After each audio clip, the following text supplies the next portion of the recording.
Hi, I'm Jeff Altman, the Big Game Hunter. I'm the head coach for JobSearchCoachingHQ.com and NoBSCoachingAdvice.com. For years, I've said this statement. It's an incomplete statement. You'll understand why in a second. The statement is, winners find the way to win, and losers find the way to lose.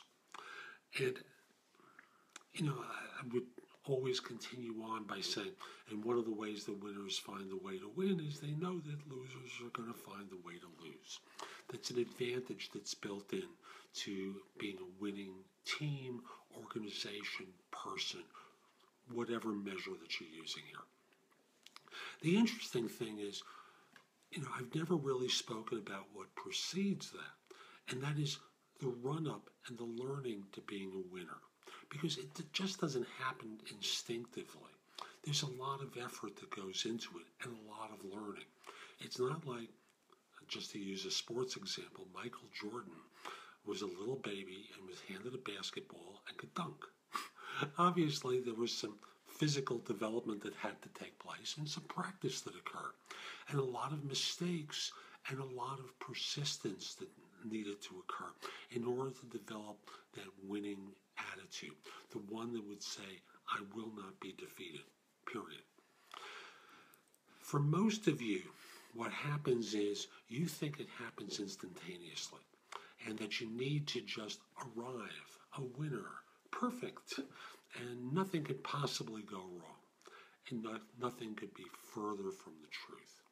You need to go through your experiences and lessons and learn from them and be determined to persevere, because you are going to hit your head against some walls. It's just the nature of life.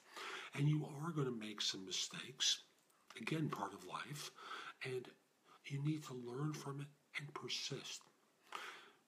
Winners eventually come up against moments of truth where they have to face down their fear, an opponent, whatever it is, and persevere, knowing that they have the skill and ability and perhaps the team around them in order to be successful. While you are learning, be prepared to make mistakes, and that's okay as long as no one gets hurt by them.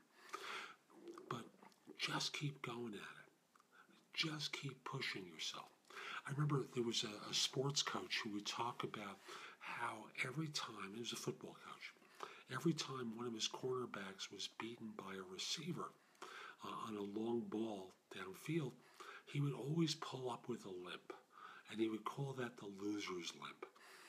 And many of us, myself included, at times have pulled up with that limp, making all sorts of excuses for the mistake that occurred that caused us to be beaten. We didn't look at it from the standpoint of, okay, what can I learn from this?